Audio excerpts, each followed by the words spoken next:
ವೀಕ್ಷಕರೇ, ಕರ್ನಾಟಕವು ವಿಶಾಲವಾದ ಅರಣ್ಯ ಪ್ರದೇಶವನ್ನು ಹೊಂದಿದ್ದು, ಅದು ಭಾರತದಲ್ಲಿ ಅತ್ಯಂತ ಸಮೃದ್ಧವಾದ ಅರಣ್ಯವನ್ನು ಹೊಂದಿದೆ. ನಿಸರ್ಗದತ್ತವಾಗಿ ಬೆಳೆದಿರುವ ಅನೇಕ ಗಿಡ ಮರಗಳ ಗುಂಪಿಗೆ ಸ್ವಾಭಾವಿಕ ಸಸ್ಯವರ್ಗ ಅಥವಾ ಅರಣ್ಯ ಎಂದು ಕರೆಯುವರು. ಸಸ್ಯಗಳನ್ನು ಬೆಳೆಸಿ ಪೋಷಿಸುವ ಕಲೆಗೆ ಸಿಲ್ವಿಕಲ್ಚರ್ ಎನ್ನುವರು. ಅರಣ್ಯ ಸಂಶೋಧನಾ ಕೇಂದ್ರ ಭಾರತದಲ್ಲಿ ಡೆಹ್ರಾಡೂನ್ನಲ್ಲಿ ಕಂಡುಬರುತ್ತದೆ. ಕರ್ನಾಟಕದ ಕಾಡುಗಳಲ್ಲಿ ಶ್ರೀಗಂಧದ ಮರ ಹೆಚ್ಚಾಗಿ ಕಂಡುಬರುತ್ತದೆ. ಆದ್ದರಿಂದ ಕರ್ನಾಟಕವನ್ನು ಶ್ರೀಗಂಧದ ನಾಡು ಎಂದು ಕರೆಯುವರು. ಇನ್ನು ಸಸ್ಯವರ್ಗದ ವಿಧಗಳನ್ನು ನೋಡುವುದಾದರೆ, ಮೊದಲನೆಯದು ನಿತ್ಯ ಹರಿದ್ವರ್ಣ ಕಾಡುಗಳು.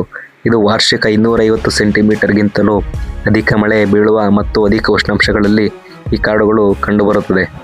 ಇನ್ನು ಪ್ರಮುಖ ಮರಗಳನ್ನು ನೋಡುವುದಾದರೆ, ಬೀಟೆ, ತೇಗ, ಮತ್ತಿ, ನಂದಿ, ಧೂಪ, ಹೊನ್ನ, ಹೆಬ್ಬಲಸು, ಸಾಲ, ಎಬೋನಿ ಮತ್ತು ಮಹಾಗನಿ ಮರಗಳು ಕಂಡುಬರುತ್ತದೆ.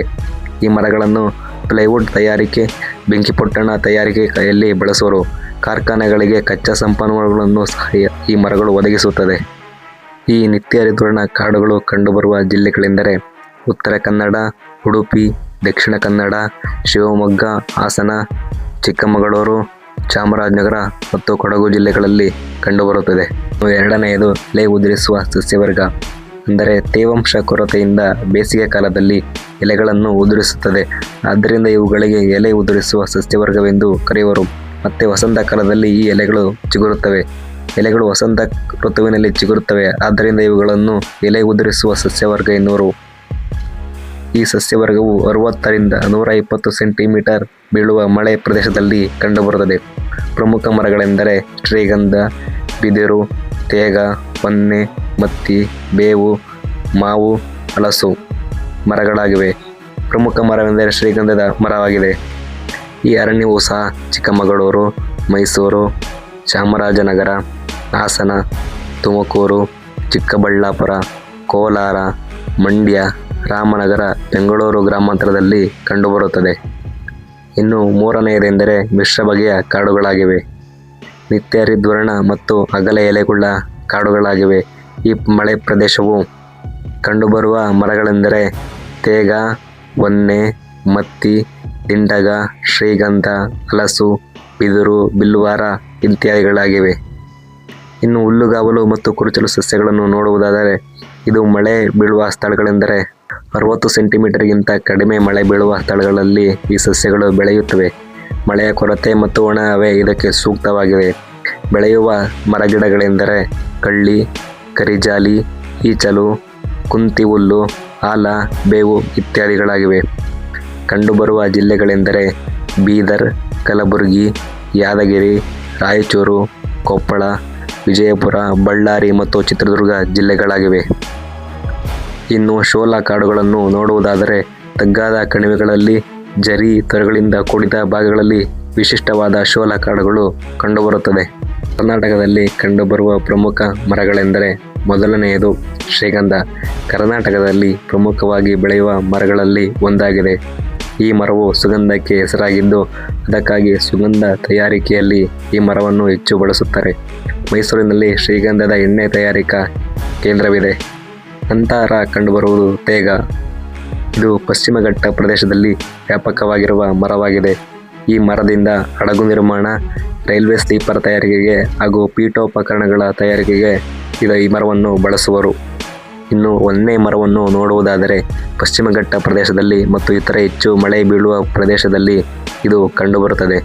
ಪೀಠೋಪಕರಣ ತಯಾರಿಕೆ ಮತ್ತು ಮನೆಗಳ ನಿರ್ಮಾಣಕ್ಕೆ ಈ ಮರವನ್ನು ಬಳಸುವರು. ಇನ್ನು ಬೀಟೆ ಮರ. ಈ ಮರಕ್ಕೆ ಕಪ್ಪು ಮರ ಎಂದು ಸಹ ಕರೆಯುವರು. ಪೀಠೋಪಕರಣ ಮತ್ತು ಅಲಂಕಾರಿಕ ವಸ್ತುಗಳ ತಯಾರಿಕೆಯಲ್ಲಿ ಈ ಮರವನ್ನು ಹೆಚ್ಚಾಗಿ ಬಳಸುವರು. ನಂತರ ಕಂಡುಬರುವುದು ಕೋಕ.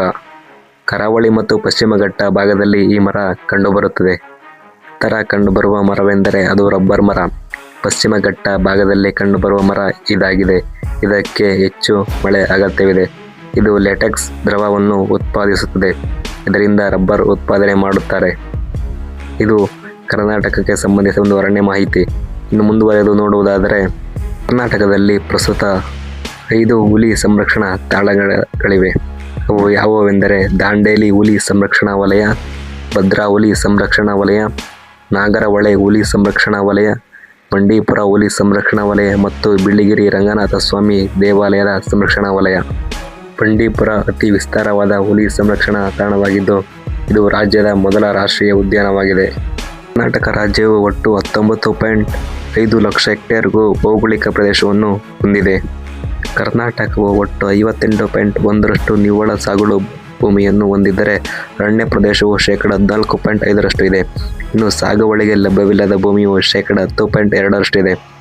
ಸಾಗುವಳಿ ಮಾಡದ ಇತರ ಭೂಮಿಯು 7.2% ಇದ್ದರೆ ಬೀಳು ಭೂಮಿ 9.5% ಇದೆ.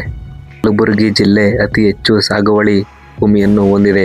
ನಂತರ ಬೆಳಗಾವಿ, ವಿಜಯಪುರ, ತುಮಕೂರು, ಕೋಲಾರ, ಬೆಂಗಳೂರು ನಗರ ಜಿಲ್ಲೆ ಅತಿ ಕಡಿಮೆ ಸಾಗುವಳಿ ಭೂಮಿಯನ್ನು ಹೊಂದಿದೆ.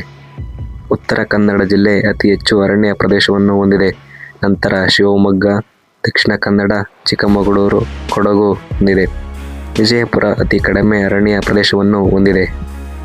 ಸಾಗುವಳಿಗೆ ಲಭ್ಯವಿಲ್ಲದ ಭೂಮಿಯು ಬೆಂಗಳೂರು ನಗರ ಜಿಲ್ಲೆ ಮೊದಲ ಸ್ಥಾನದಲ್ಲಿದೆ. ಅತಿ ಕಡಿಮೆ ಸ್ಥಾನ ಹೊಂದಿರುವುದು ಬೀದರ್ ಜಿಲ್ಲೆಯಾಗಿದೆ.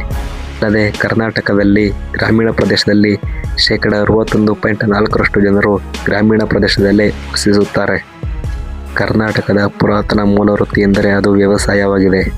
ವ್ಯವಸಾಯದ ವಿಧಗಳೆಂದರೆ ಮೊದಲನೆಯದು ಸ್ಥಿರ ಬೇಸಾಯ, ಒಂದೇ ಕಡೆಗೆ ನಿರಂತರವಾಗಿ ಕೃಷಿ ಮಾಡುವ ಚಟುವಟಿಕೆಯಾಗಿದೆ. ಎರಡನೆಯದು ಸ್ಥಳಾಂತರ ಬೇಸಾಯ, ಕೃಷಿ ಮಾಡುವ ಭೂಮಿಯನ್ನು ಮೇಲಿಂದ ಮೇಲೆ ಬದಲಾವಣೆ ಮಾಡುವ ಪದ್ಧತಿಯಾಗಿದೆ. ಮೂರನೆಯದು ಮಿಶ್ರ ಬೇಸಾಯ, ಕೃಷಿ ಜೊತೆಗೆ ಪಶುಪಾಲನೆ, ಹೈನುಗಾರಿಕೆಯನ್ನು ಮಾಡಲಾಗುವುದು. ನಾಲ್ಕನೆಯದು ನೀರಾವರಿ ಬೇಸಾಯ, ಅಂದರೆ ಕಾಲುವೆ, ಕೆರೆ, ಬಾವಿ ಮೂಲಗಳಿಂದ ನೀರನ್ನು ಬಳಕೆ ಮಾಡಿ ಸಾಗುವಳಿ ಮಾಡುವ ಕೃಷಿ ಪದ್ಧತಿಗೆ ನೀರಾವರಿ ಬೇಸಾಯ ಎನ್ನುವರು. ಇದರ ಪ್ರಮುಖ ಬೆಳೆಗಳೆಂದರೆ ಭತ್ತ ಮತ್ತು ಕಬ್ಬು. ಇನ್ನು ಶುಷ್ಕ ಬೇಸಾಯ ಎಂದರೆ ಮಳೆ ಆಶ್ರಿತ ಬೆಳೆಯಾಗಿದೆ. ಆರನೆಯದು ನೆಡೆತೋಪು ಅಥವಾ ಪ್ಲಾಂಟೇಶನ್, ವಿಶಾಲವಾದ ಸಾಗುವಳಿ ಭೂಮಿಯಲ್ಲಿ ಹಣ ಗಳಿಕೆಗಾಗಿ ಕೆಲವೇ ಬಹುವಾರ್ಷಿಕ ಬೆಳೆಗಳನ್ನು ಸಾಗುವಳಿ ಮಾಡುವುದೇ ನೆಡೆತೋಟ ಬೇಸಾಯವಾಗಿದೆ.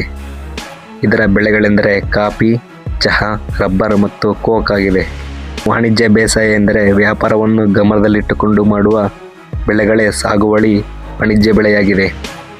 ಎಂಟನೆಯದು ಜೀವನಾಧಾರ ಬೇಸಾಯ, ಅಂದರೆ ರೈತರು ತಮ್ಮ ಜೀವನೋಪಾಯಕ್ಕಾಗಿ ಬೆಳೆಯುವ ಕೃಷಿ ಪದ್ಧತಿಯಾಗಿದೆ.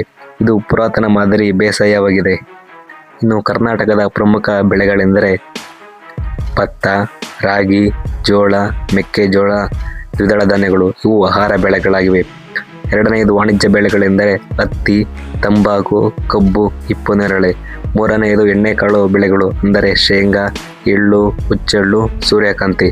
ನಾಲ್ಕನೆಯದು ನೆಡೆತೋಪು ಬೆಳೆಗಳು, ಅಂದರೆ ಕಾಫಿ, ತೆಂಗು, ಅಡಿಕೆ, ರಬ್ಬರ್, ಬಾಳೆ ಇತ್ಯಾದಿಗಳಾಗಿದೆ. ಇದು ವೀಕ್ಷಕರೇ ಕರ್ನಾಟಕದಲ್ಲಿ ಬೆಳೆಯುವ ಪ್ರಮುಖ ಬೆಳೆಗಳ ಬಗ್ಗೆ ಸಂಬಂಧಿಸಿದಾಗಿದೆ. ಧನ್ಯವಾದಗಳು.